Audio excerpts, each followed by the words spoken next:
E nesta terça-feira, exibimos aqui no Jornal do Meio-Dia a primeira reportagem especial sobre o veículo leve sobre trilhos, que é essa novela que deve ter uma decisão em breve, né, Lúcio? O governo do estado se comprometeu a manifestar um encaminhamento para essa obra que está paralisada desde 2014 e essa decisão deve sair na semana que vem. Aliás, Nayara, é bom perguntar o seguinte: quais encaminhamentos seriam os mais corretos? Nós sabemos que a saúde financeira do Estado não está no melhor momento. Aliás, é complicadíssima. Mas o que fazer então? O que quer a população? E o que dizem os especialistas? Os rumos do VLT ou a falta de rumos desse empacado VLT são discutidos nesta segunda reportagem especial da Patrícia Helena Dorileu.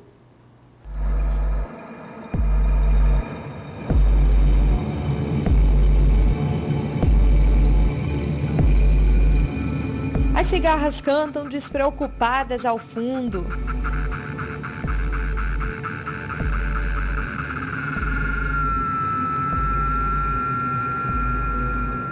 Elas já fizeram dali a casa própria. Também Pudera, local afastado da correria da cidade, muito mato onde podem se acomodar.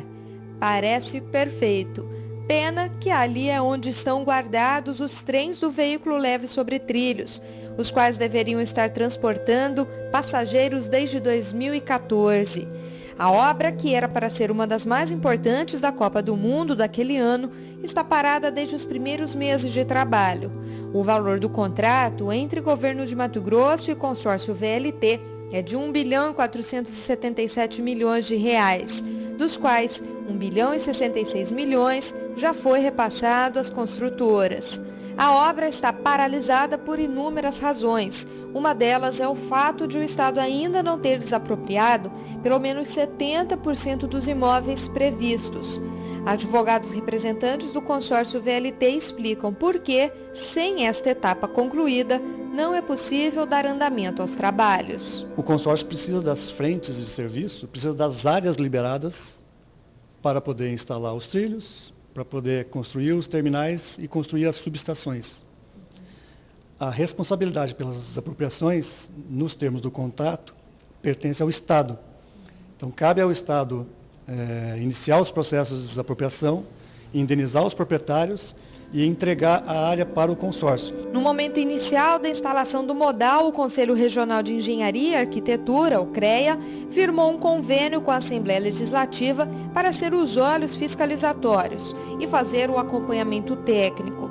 À época, não foram identificados problemas desta ordem, de acordo com este profissional, que era o coordenador do setor de engenharia civil do CREA naquele período. As identificações que foram feitas de técnica mesmo, usuais de implantação, que era a via férrea, os modelos, essas identificações, também a gente fez alguma coisa e que demonstrou que os equipamentos e os materiais, a técnica aplicada era a técnica que a gente entendia na época, que era uma técnica que atenderia todas as questões que o VLT se propunha a fazer. O consórcio VLT afirma que 54% da edificação já foram executados. Falta mais metade da obra para a população ter finalmente este modal operando na região metropolitana. Já estão prontos e fornecidos em Cuiabá todo o material rodante necessário para a operação do modal, todo o sistema de sinalização,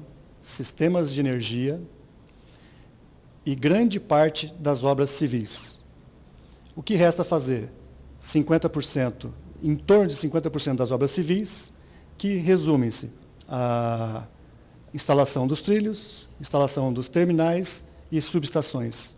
Quem mais sofreu os impactos desta intervenção, com certeza, foi a cidade de Várzea Grande. A Avenida da FEB, uma das mais importantes da cidade industrial, que liga até a capital, foi completamente destruída do início ao fim. Começando lá em frente ao aeroporto Marechal Rondon, na Avenida João Ponce de Arruda, até já chegando na Ponte Júlio Miller. Para se ter uma ideia, por aqui trafegam todos os dias mais de 60 mil veículos. Moradores dos bairros Dos arredores da FEB, motoristas que trafegam por essa via viram o trânsito se transformar em um verdadeiro caos em pouco tempo. E empresários que se espalhavam ao longo de toda a avenida perceberam a cada dia o movimento ir caindo e uma crise avassaladora ir se instalando. O município que teve as maiores percas foi o município de Várzea Grande. Veja que se a gente for olhar o comércio da Avenida FEB, o comércio da Várzea Grande, ele foi muito prejudicado.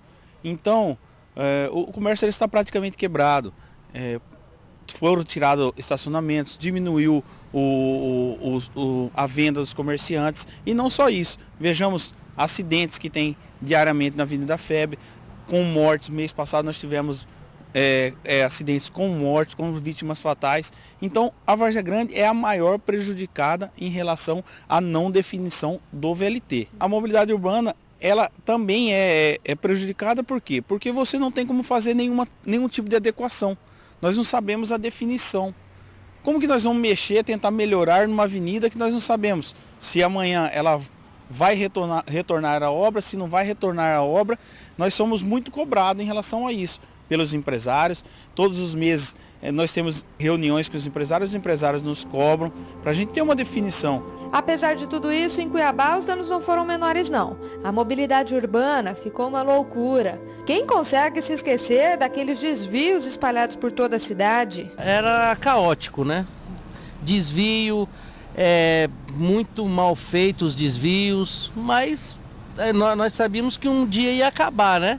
Como acabou, facilitou muito a vida de quem dirige. E a capital também viu a crise econômica chegar. Empresas, comércios, escritórios fecharam aos montes.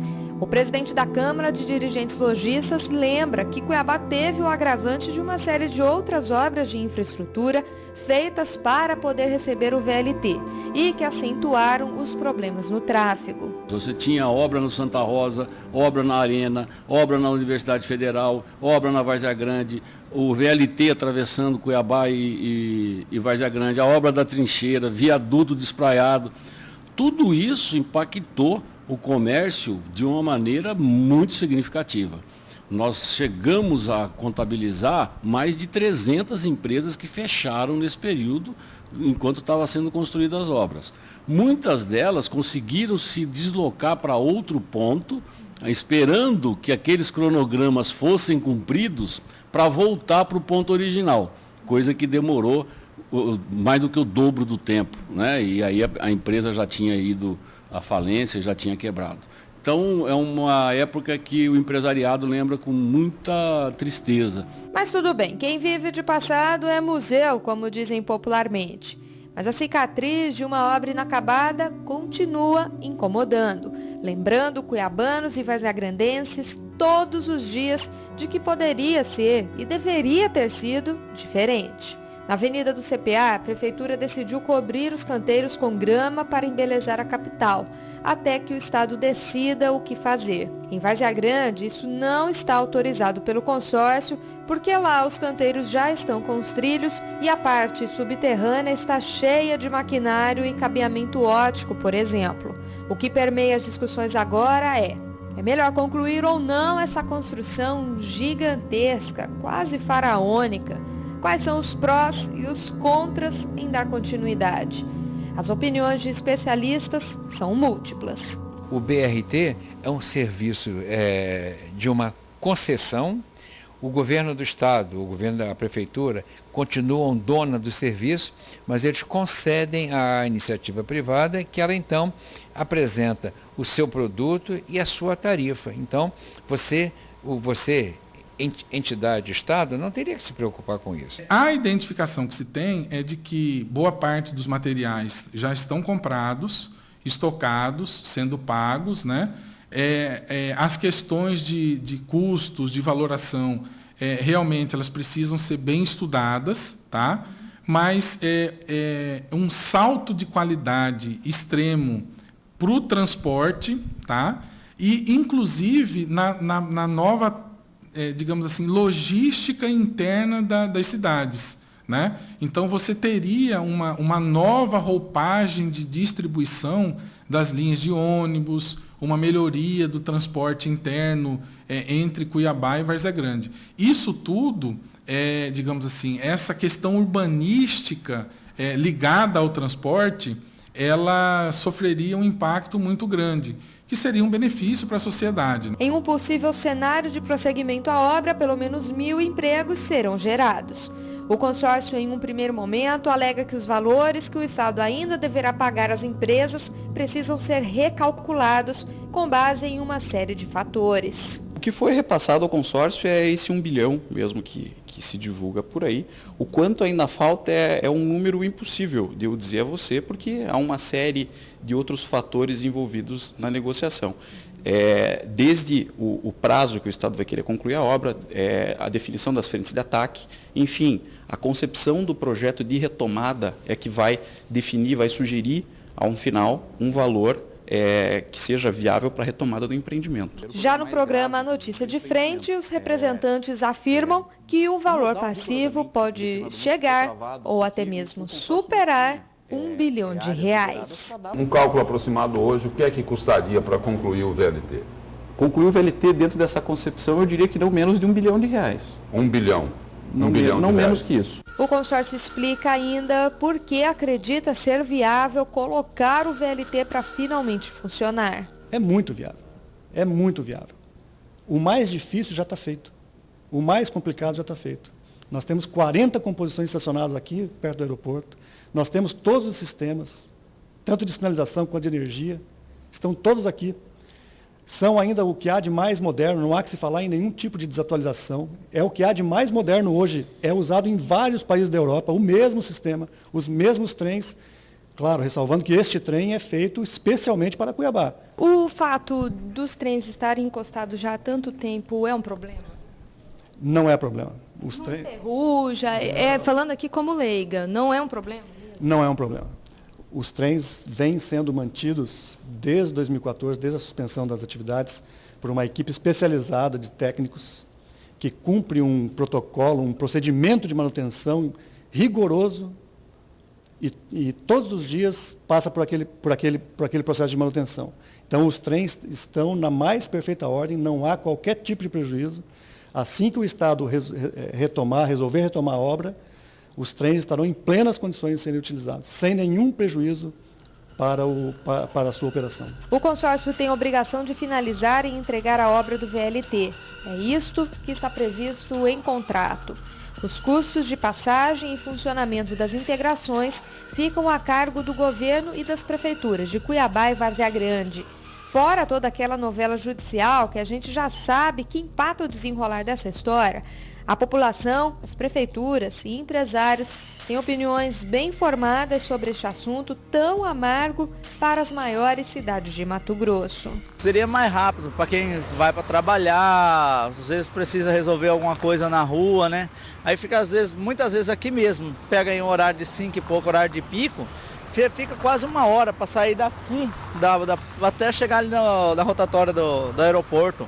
Entendeu? 1 hora e pouco parado, devagarzinho até chegar lá. Então, assim, isso aqui ia agilizar muito e acelerar mais o transporte, né, a via. Eu gostaria que terminasse, para facilitar a vida do Várzea Grandense, do cuiabano, que sonhou com isso aqui pronto. Isso aí é uma pouca vergonha, eles deviam pegar esse dinheiro que eles gastou aí, em vez de querer gastar de novo, entendeu? Investir no que tem que ser investido. Vai ter que terminar sim, custa que custar.